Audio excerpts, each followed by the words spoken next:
eres triunfador, que Dios sana y restaura, que tu vida cambiará, que Él transforma la familia y Él nos brinda libertad, la libertad. Yo soy un triunfador, yo soy un triunfador. Hoy puedo declarar que encontré libertad en Cristo. Encontré la libertad.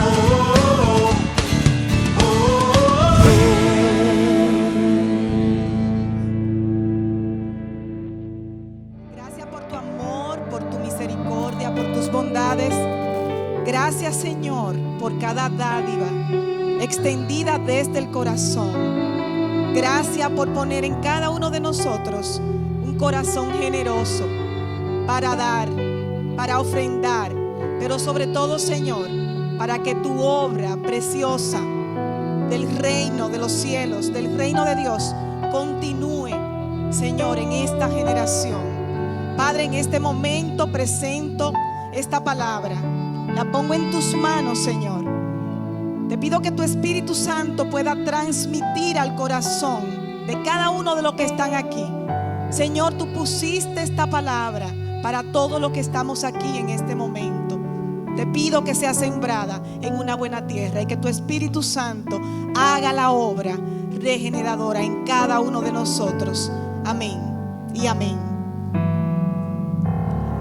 Dios le bendiga.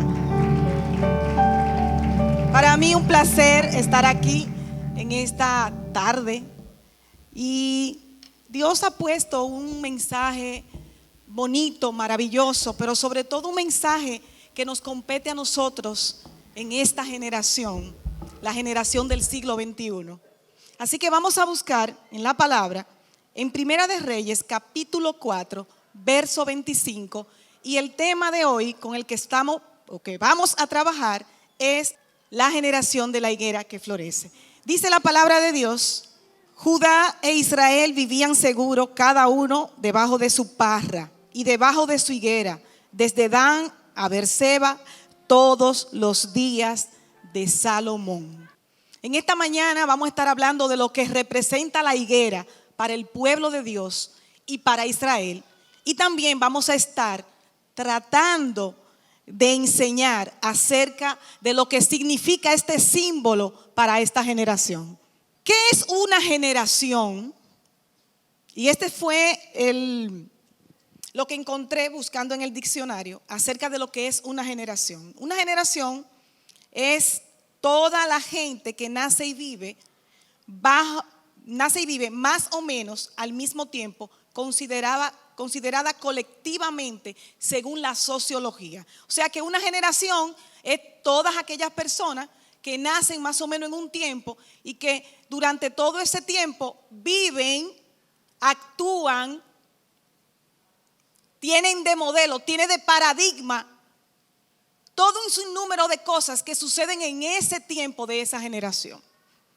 La palabra de Dios dice en el Salmo 91 y 2 lo siguiente: Señor, tú has sido nuestro refugio generación tras generación, desde antes que nacieran los montes y que crearas la tierra y el mundo, desde los tiempos antiguos y hasta los tiempos postreros, tú eres Dios. Pero me gusta más lo que dice el Salmo 90:10.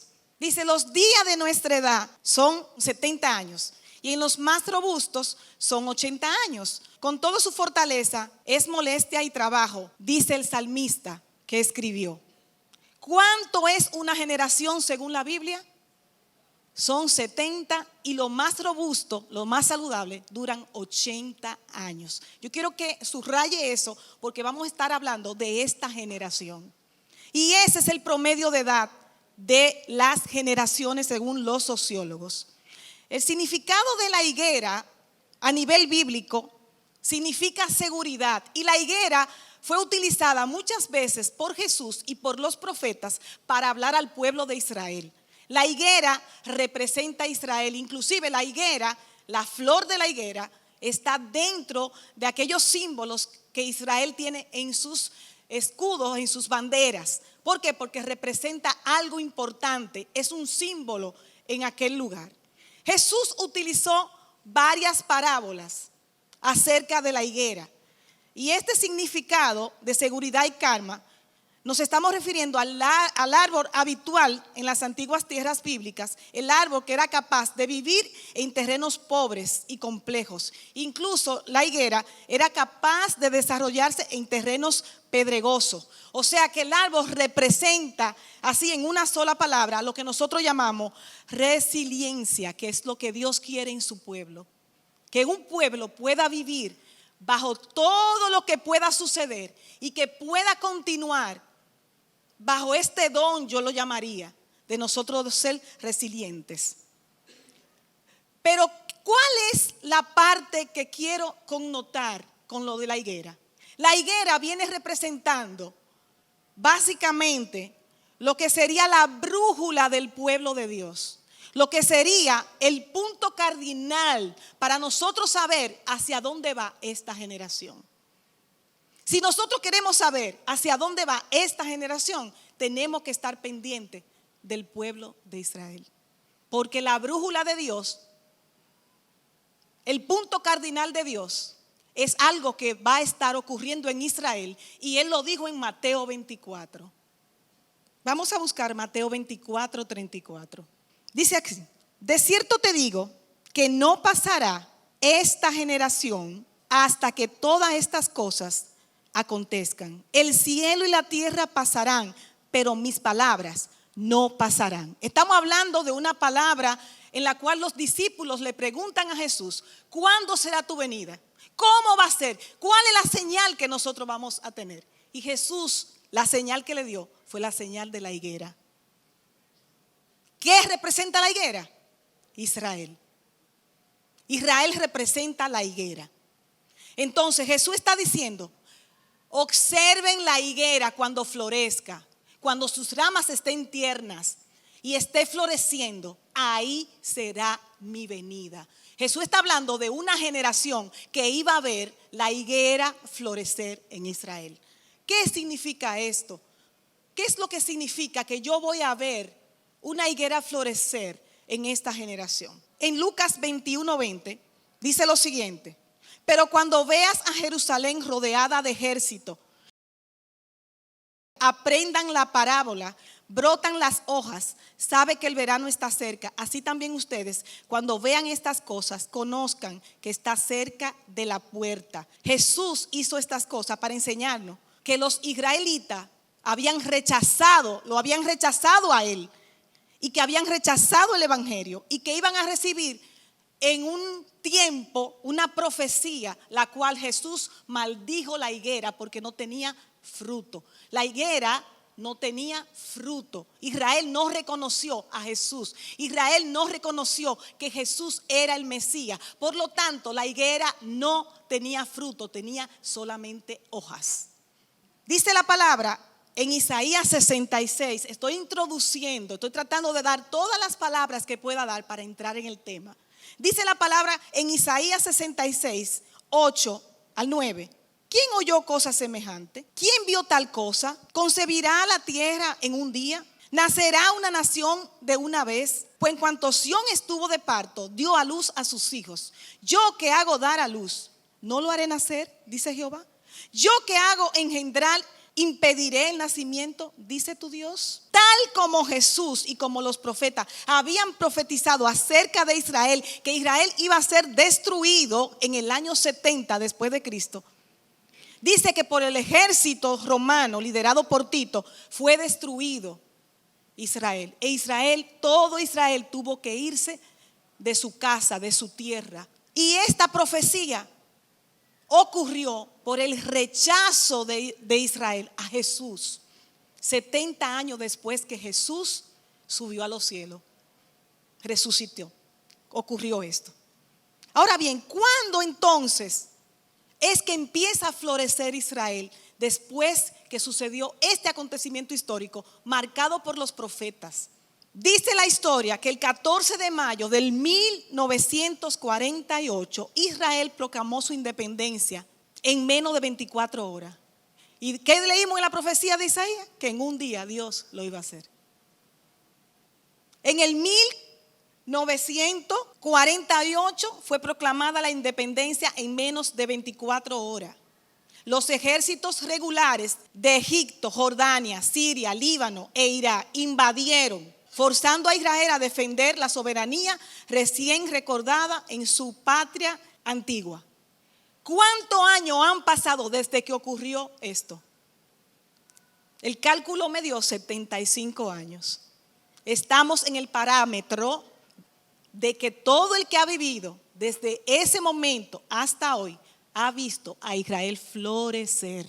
Israel es una nación que empezó desde cero, desde la ceniza en ese momento. Y comenzó Israel a desarrollarse y a progresarse. Y todo lo que Israel ha hecho y todo el que ha ido a Israel me cuenta de cómo ha sido florecida en su desarrollo y en todos los ámbitos esa nación de Israel. Entonces hemos visto en estos 70 y algo de años cómo ha florecido Israel.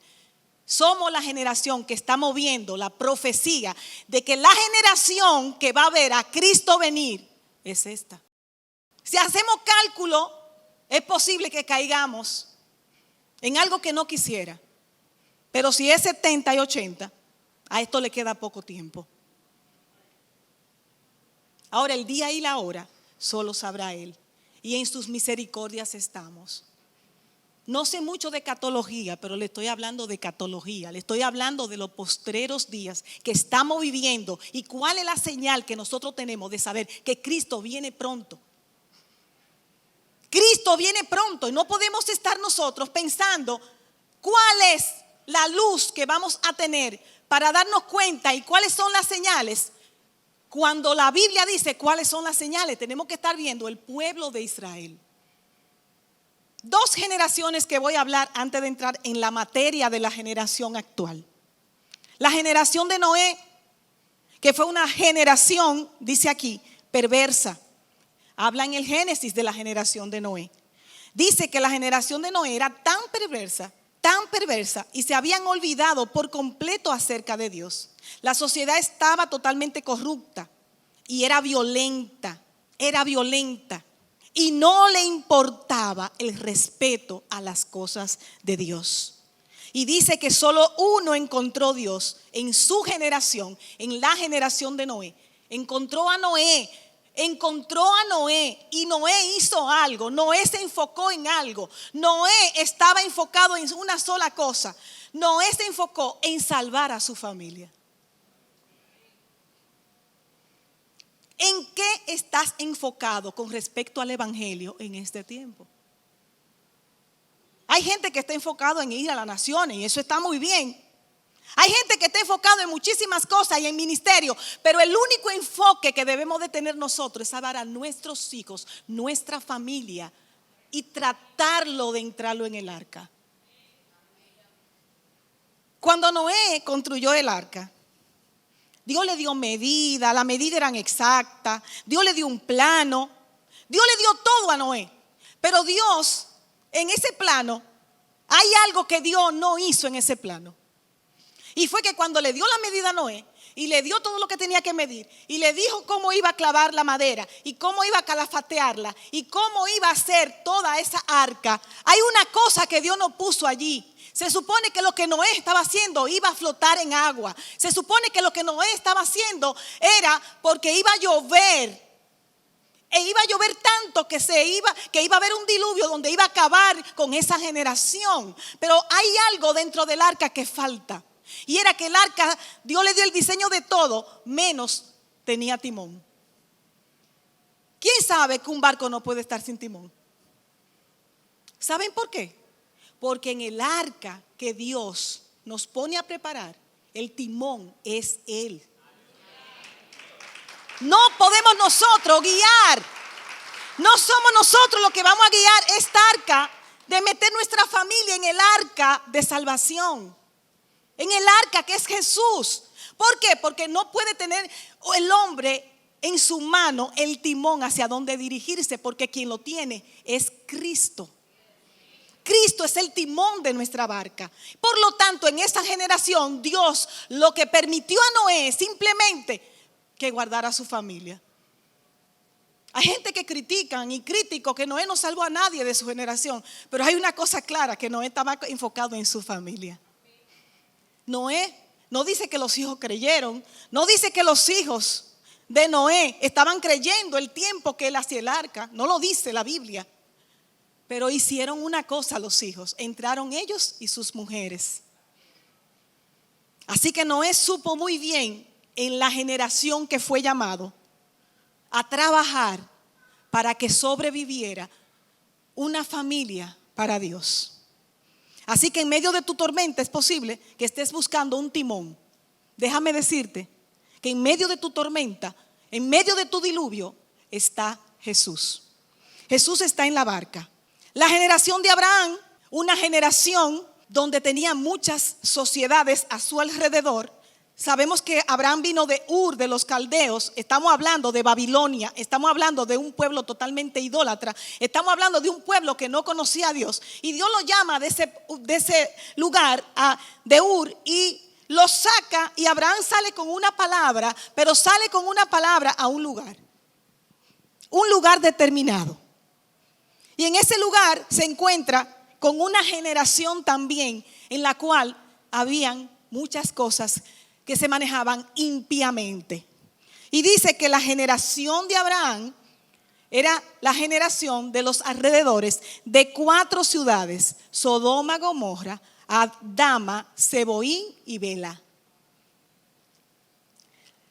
Muchas veces nada más mencionamos a Sodoma y a Gomorra, pero habían más ciudades que estaban totalmente desenfrenadas y estaban alrededor de esas ciudades, que en esos lugares era como un valle. Y vemos que Abraham en ese momento intercede por su sobrino Lot. ¿Y qué hizo Dios? Después de la intercesión de Abraham, salvó a Lot y a sus 2 hijas. O sea que siempre Dios está enfocado, cuando la humanidad está caída, Dios se enfoca en la familia. La familia es el enfoque del diablo. La familia es el enfoque de Dios. No te desenfoque buscando otra cosa. Enfócate en tu familia y entrarla en la barca. Dice el profeta Ezequiel: he aquí que esta fue la maldad de Sodoma y de todas sus hermanas. Eran soberbias, no tenían saciedad del pan, tenían abundancia de ociosidad, y tuvieron ella y sus hijas, y fortaleció la mano del afligido y del menesteroso, dice aquí. O sea que las ciudades alrededor del valle todas tenían este mismo síntoma de generación. Y es que cuando hay una generación y hay mucho pecado en la generación y hay muchas cosas que se hacen malas, muchas veces los hijos de la luz se desenfocan. Tenemos nosotros que estar apercibidos de nuestros hijos y de nuestra salvación. No deje perder una salvación tan grande por una generación caída. Para entender los paradigmas y modelos de generaciones, tuve que ir a los libros de sociología. Y la sociología tiene muchas maneras de caracterizar las generaciones en la historia. En algunos momentos, en algunos temas, he hablado de este punto. Y es, por ejemplo, la generación que el sociólogo hace acerca de la generación del 1945. Y dice que esta es la generación llamada Baby Boomer, y que esta generación se le llamó así porque la tasa de natalidad se disparó en los lugares anglosajones como Estados Unidos, Canadá, Nueva Zelanda. Y a esta generación se le llamó la generación silenciosa, porque era la generación que los papás decían: ve, y tú ibas. No va, y tú no ibas. Era la generación que te decían: la yuca que te vas a comer es vacía. ¿Y qué hacía? Comérsela vacía. Se le llama la generación de hierro porque soportaba de todo. Y éramos criados al estilo militar, porque donde hablaba papá o hablaba mamá, había respeto. Esa es la generación de nuestros abuelos y padres. Generación de hierro. ¿Tuvieron sus debilidades? Sí, la tuvieron. Porque a muchos se les fue la mano con la crianza muy recta y dura. Pero tenemos que decir que si tenemos que sacar algo bueno de esa generación, fue que pudo criar hijos respetuosos. Generación de personas que tienen entre los 56 y 73 años. Y se caracteriza una generación de jóvenes que estaba comprometidos, que eran autosuficientes, competitivos y que tenían una capacidad de resiliencia y capacidad de adaptación. Eran aquellos jóvenes. Se comía en la casa lo que se podía proporcionar. La generación X, estamos hablando de la generación del 1965 al 1980, ahí estoy yo y creo que aquí hay muchos. Generación trabajadora, luchadora, que vivió en época de carencia, así que se le llamó generación de hierro. Y esta generación, la generación de los años 1965 al 1980, se dedicaba a estudiar, a leer. Se dedicaba, era una generación que el pasatiempo era la lectura y el deporte. Y así puedo confirmarlo. Siendo joven, lo que se hacía en mi casa era eso, estudiar y un deporte. Y fue una generación totalmente saludable en cuanto a lo que llamamos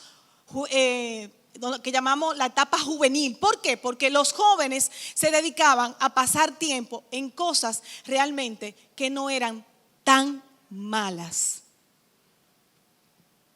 Y todos sabemos muchos juegos de los años 80 y cómo era que los jóvenes de ese momento pues se distraían. Tenemos la generación milenial, que es la generación del 1981 al 1996, que todas esas personas tienen entre 24 y 39 años y comienza a vivir una vida tecnológica. Esta generación milenial es que comienza a observar un cambio en la vida cotidiana, y es que comienza entonces a vivir algo diferente en cuanto a los tipos de tecnología y todo lo que podía entretener un joven en ese momento. Y comienza el joven entonces a caminar bajo los efectos de una llamada globalización, a la cual los jóvenes entraron porque eran educados bajo ese tema en las aulas.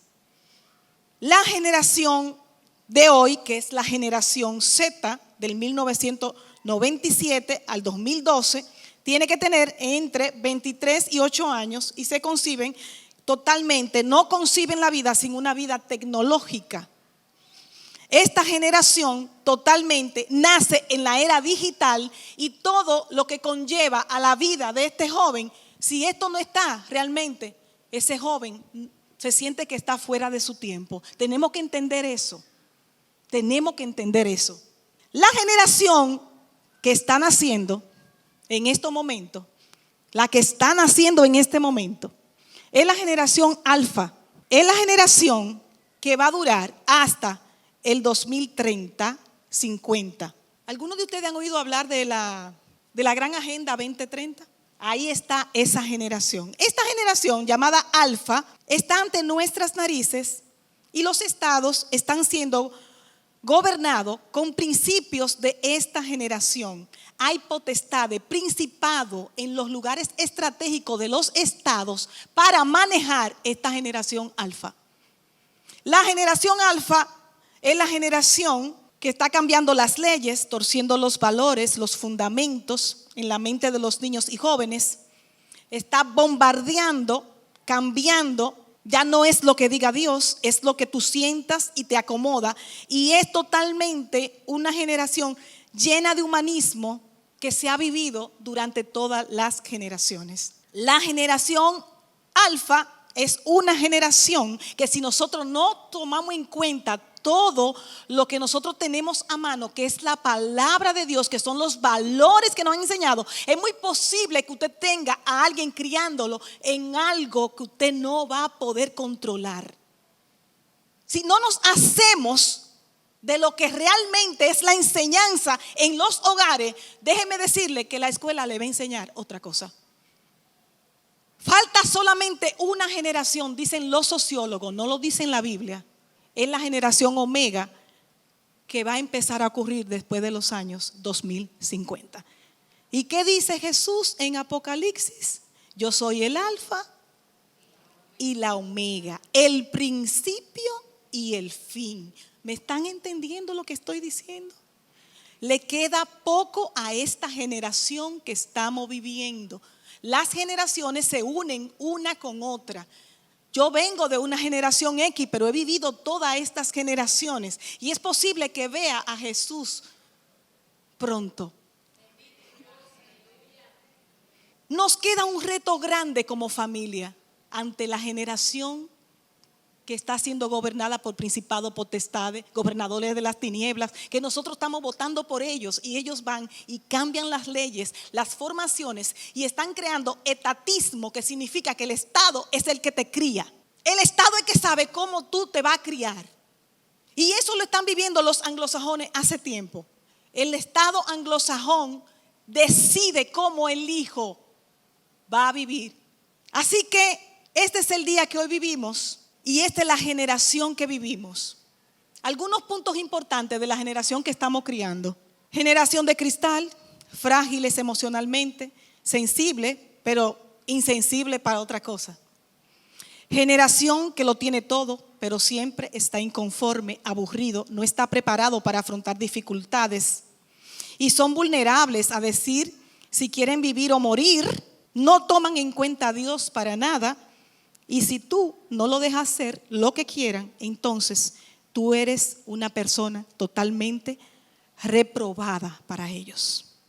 Esta es la generación que estamos viviendo, la generación que estamos criando. Y se necesitan papá y mamá fuertes y firmes para que cuando vengan esas ideas a tu casa, tú decirle cuáles son las ideas de esa roca que está en tu casa. Si no nos ponemos las pilas, padre, madre, tío, tía, de alguna manera nos toca formar a alguien. Se lo estoy diciendo, soy maestra, tengo estudiantes todos los años y sé lo que le estoy diciendo. Si no nos ponemos las pilas para criar nuestros hijos bajo los fundamentos divinos de la roca de Cristo, es posible que muchos tiren la toalla como padres. He oído mucho eso. Cuando hay padres que se acercan a mí gritando, llorando porque no pueden con sus hijos, tirando la toalla, le digo recójala porque la toalla se hizo para secarse. No podemos tirar la toalla ante esta generación que estamos viviendo. Jovencita que te vas a casar, tienes un reto por delante, porque si te vas a casar vas a tener familia. Te digo algo, la familia se cría en el arca de la roca.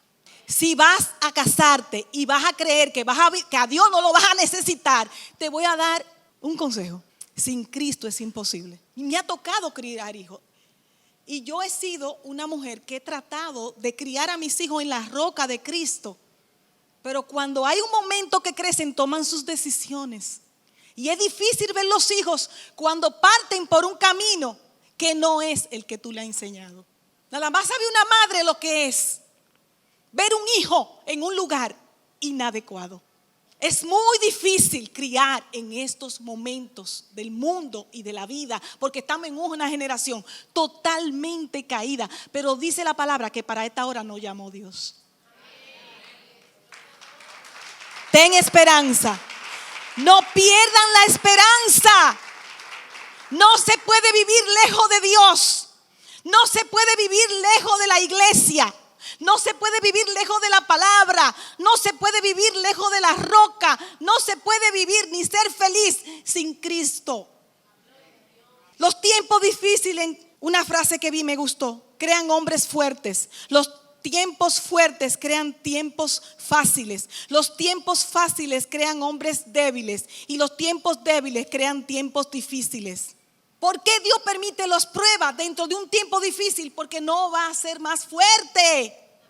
Si no viene la prueba dentro del hogar, si no viene ese ataque dentro del hogar, si no viene ese problema, ese diluvio, entonces tendremos una familia débil. Dios tiene que saber qué tan fuertes somos y si tenemos fe. No podemos perder la fe en tiempos difíciles, mi hermano. No es el momento de desenfocarnos. No te enfoques en otro mundo. Enfócate en este que está aquí. La generación que estamos viviendo, concluyendo, es una generación humanista, alejada totalmente de Dios. Se ha dado el hombre a andar en el mismo camino que anduvieron los primeros en el Edén. Empoderarse sin Dios. Es el tiempo de esta generación. Yo me empodero, pero yo no necesito a Dios. Yo voy a hacer riquezas, pero yo no necesito a Dios. Eso fue lo que pasó con Adán y Eva. Adán y Eva le dijeron, mira, de todos esos árboles tú puedes comer. Eran muchos, pero de ese solo no puede comer. ¿Qué hicieron? Tenían muchos árboles. Así somos. En el evangelio tenemos de todo, pero entonces empezamos a ver al otro que está prosperando, que tiene jipeta, que tiene vehículo, que tiene bienes, que siempre está bonito en las redes. Estamos desenfocándonos del punto que Dios quiere. Generación sin principios, quieren actuar mediante sus propios esfuerzos. Es una generación con una fe, y esto va a ser duro, porque estamos hablando de cristianos. Generación con una fe llena de arrogancia, soberbia. Y lo vemos desde el púlpito, la arrogancia y la soberbia, lo vemos desde los puntos cristianos, lo vemos desde el hermano que está al lado, lo vemos. Y quizá nosotros mismos estemos reflejando eso. Soberbia. Dice Timoteo, capítulo 3, del 1 al 7, lo siguiente. Pablo le está diciendo a Timoteo, mira Timoteo, tú eres joven, te toca un ministerio, pero tú tienes que saber que el ministerio que te toca va a parecer muchas cosas, pero viene en tiempo, Timoteo. Mira, viene en tiempo. ¿Tú te crees que es difícil, Timoteo, lo que tú estás viviendo ahora? Eso fue lo que le dijo. No era que estaba pasando eso. Que tú te crees, Timoteo, porque Timoteo quería dejar el ministerio. Timoteo tenía que tener como algunos 17 o 18 años, quería dejar el ministerio. Era joven. Quizá había gente aconsejándole, pero que tú no vas a vivir tu vida. Y Pablo se le acerca y le escribe, mira Timoteo, si tú te crees que tú estás pasando algo, te voy a decir lo que va a pasar en los postreros días.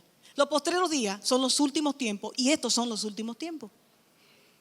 Dice así, la lista de los hombres de los últimos tiempos. En los postreros días vendrán tiempos peligrosos, porque habrá hombres que se van a amar a sí mismos. Van a haber hombres ávaros, vanagloriosos, soberbios, blasfemos, desobedientes a los padres, ingratos, impíos, sin afecto natural, lo que significa que no le importa el hombre. Con el hombre yo te mato y yo consigo lo que yo quiera.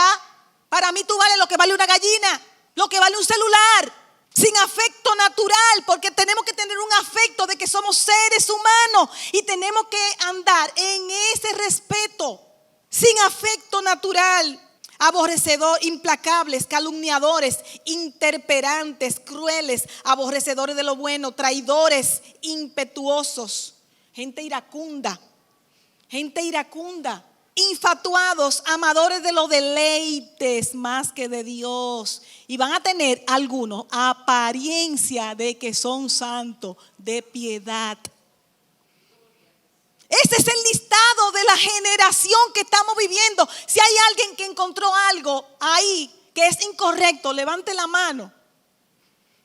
Porque este es el tiempo, esta es la lista, es el perfil, es el paradigma del hombre de esta generación. Tendrá apariencia de piedad, pero esa piedad es una fe plástica. Se va a derretir en cualquier fuego, cualquier situación, cualquier circunstancia, cualquier problema que venga, se va a derretir esa fe. Es una generación que no soporta los problemas porque se deprime. Yo sinceramente le digo algo, sé que la depresión existe y a mí me ha tocado vivir, pero yo le voy a decir algo.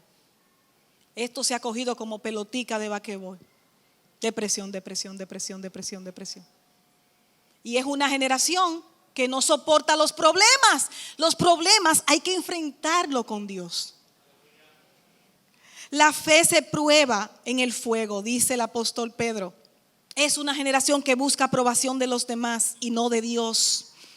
Es la generación que está esperanzada en los gobiernos, en los sistemas políticos, en los sistemas económicos y no en Dios.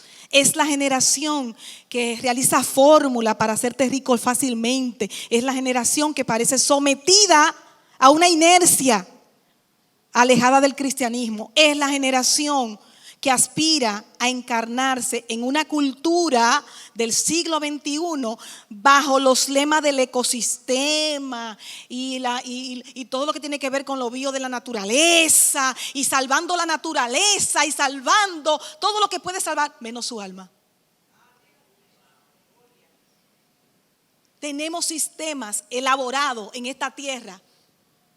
Tenemos organizaciones salvando el planeta, pero ¿qué sabe usted? Que el planeta no hay que salvarlo. El planeta, aleluya, él mismo se regenera con las 4 estaciones. ¿Ustedes sabían eso? Ahora, tenemos que ser más cuidadosos. Soy la encargada del reciclaje. Tenemos que ser limpios con nuestro planeta, porque un día Dios nos va a pedir cuenta cómo administraste lo que te di. Y si nosotros somos de los que echamos basura y que todo el tiempo es plástico para afuera, entonces Dios nos va a pedir cuenta. Yo estoy de acuerdo con el cuidado del planeta. Lo que no estoy de acuerdo es la campaña a salvar el planeta cuando el planeta es de Dios y es de Dios y es de Dios. El planeta, él mismo se va a regenerar, porque las 4 estaciones son para eso. ¿Y estamos viendo cambio climático? Sí, porque el hombre no ha cuidado lo que Dios ha puesto en su mano. La generación que aspira a vivir una vida moralista, humanista, y no la verdadera que proviene de la fuente del Dios vivo. La generación del cristianismo, que su esencia es el Dios vivo y Cristo a la cabeza. Esta es la generación que estamos viviendo. Ahora te tengo buena noticia. Viviendo en esta generación y viendo todos los parámetros y todas las cosas que te he dado, todas las cosas que te he puesto delante, que Dios sea quien te revele a través del Espíritu Santo lo que yo estoy tratando de transmitir en esta tarde, y te haga saber que tú tienes que saber en qué punto está parado de la generación y cómo es que tú vas a actuar en tu casa. Porque no es verdad que si yo no arreglo mi cama, voy a estar arreglando el planeta. Cuando los niños se me acercan para participar en mi programa del reciclaje y toda la cosa del planeta y bla, bla, bla, y se unen al club de Ochi, lo primero que pregunto a sus padres es que si arreglan la cama. Porque nadie va a estar salvando el planeta sin arreglar su cama. Todo comienza en la casa. Y tenemos nosotros que estar apercibidos de eso. Por eso cuando usted ve a alguien emocionado tratando de salvar algo, busque la raíz. Si realmente lo que le ocupa es real, o solamente quiere tener view, o ser visto, o aparentar tener bondad con el planeta que no es de él ni de ella. ¿No saben ustedes que Dios está al cuidado del planeta? ¿De quién es la tierra y toda su plenitud y el mundo y lo que en él habita? ¿De quién es? Es de él el planeta. Los administradores, ¿qué es lo que hacen? Cuidarla. Y que produzca. Que produzca. Con esta palabra termino. Acabo de terminar exactamente. Gracias, Señor. Cantar de los cantares. No quiero que se vayan de aquí sin esperanza. Oiga lo que dice el libro del amor de Dios. Un libro que se escribió para saber cuánto nos ama Dios. Cuán amor tan grande tiene Dios por nosotros. Ese libro de Cantar de los Cantares, muy poco se predica de Cantar de los Cantares, pero es el libro más profundo de inspirado del amor de Dios hacia su iglesia. Cantar de los Cantares 2 dice: la higuera ha echado sus higos y las vides en cierne dieron olor. Levántate, oh amiga mía, hermosa mía, y ven. ¿A quién no le inspira un poema como ese de parte de Dios? Miren, ¿cuál es la generación que estamos viviendo? Estamos ante la generación Z y la alfa que están naciendo. Y Jesús dice: mira, levántate, en esta generación y comienza a parir. Comienza a tener flores. Quiero oler tu perfume, que eres cristiano, cristiana. Quiero oler a Ochi, que realmente es una mujer de Dios. Levántate y comienza a dar fruto, Ochi. Pero los frutos, aleluya, tienen que evidenciarse en la vida de Ochi. Y los frutos tienen que estar evidenciados en el evangelio, en la obra de Dios. Y los frutos tienen que estar evidenciados en tu casa, en el primer lugar que tú tienes que mostrar que tiene los frutos del Espíritu Santo. Levántate, amiga mía, hermosa mía. Levántate en esta generación, una generación profetizada, una generación que Dios permitió que tú y yo estuviéramos vivos, una generación que Dios permitió que tú y yo estuviéramos en este momento, en este lugar, y que estuviéramos en el camino de la luz del evangelio. Levántate a predicar las buenas nuevas y comienza desde el punto neurálgico que es tu casa. No sucumba en tu casa. No desmaye en tu casa. No se ha perdido todo. Tenemos promesa de que el Señor, aleluya, se levantará como poderoso gigante y va a actuar en el momento preciso en tu casa, en lo que sea que tú necesites.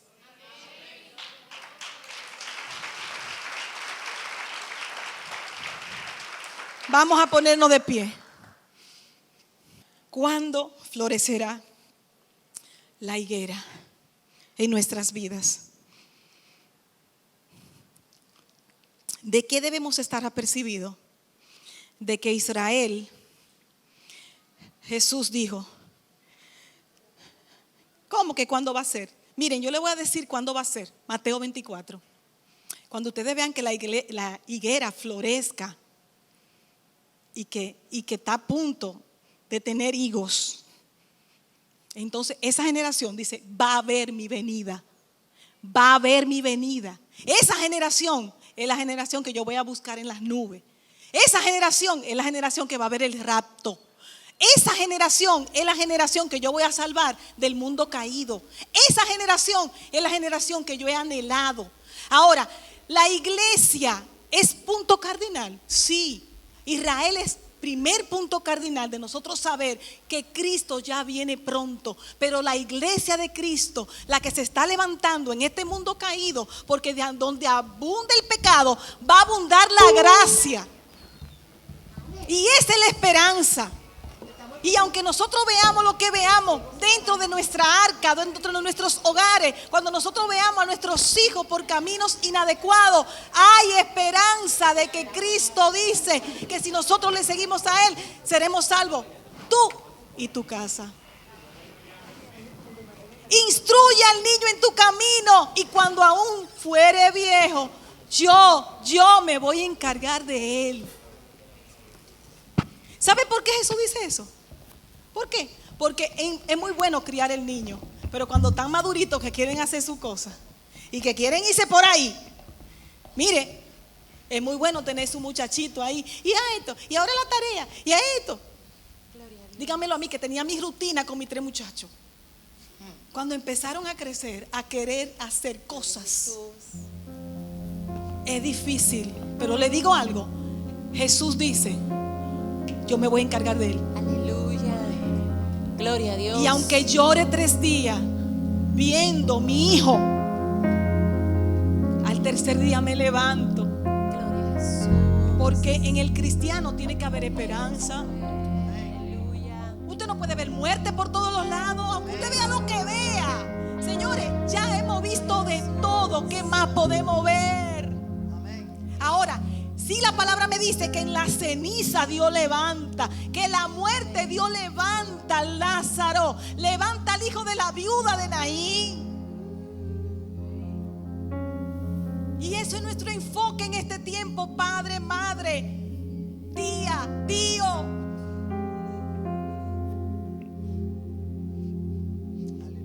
Ten esperanza y no dejes de enseñar los valores de la roca.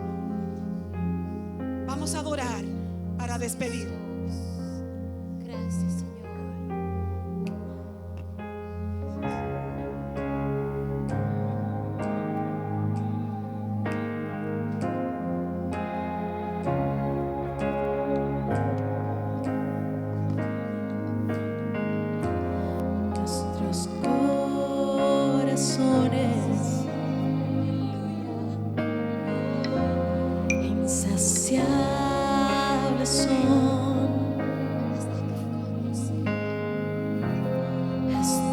que conocen a su Salvador.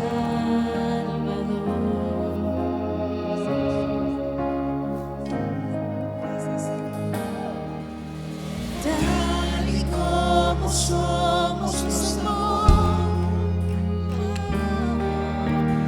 hoy nos acercamos sin temor, sin temor. Tal y como somos los dos, hoy nos acercamos sin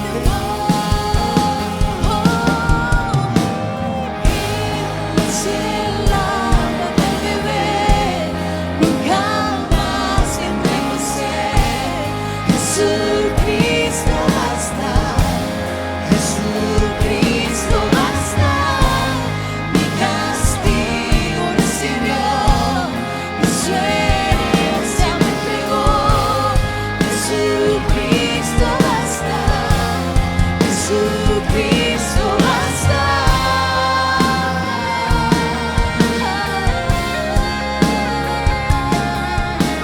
Dice la palabra: levántate, resplandece, porque ha venido tu luz y la gloria de Jehová ha nacido sobre ti. Porque aquí que las tinieblas cubrirán la tierra y la oscuridad las naciones, mas sobre ti amanecerá Jehová y sobre ti será vista tu gloria. Y andarán las naciones a tu luz y los reyes al resplandor de tu nacimiento. Aleluya.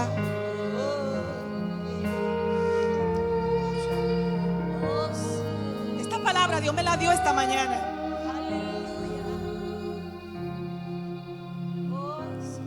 Yo no sabía que iba a ver a mi hermano aquí. Me la dio a mí personalmente esa palabra.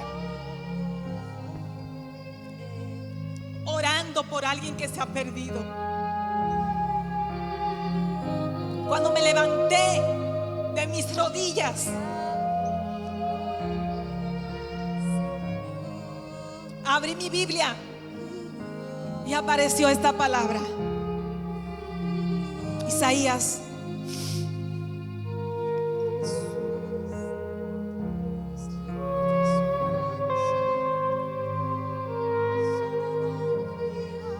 Los hijos volverán en sí. ¿Quién sabe que los hijos vuelven en sí?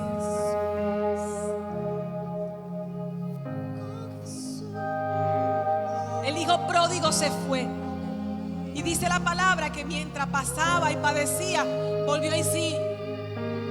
Y esa es la esperanza, que dentro de lo que podemos vivir en nuestra arca, mientras estamos calafateando, mientras estamos preparándola para aquella venida, sabemos que hay una luz que va a resplandecer. Y esa es mi esperanza. Y esa es la esperanza que cada uno de nosotros debe de tener dentro de una generación tan difícil.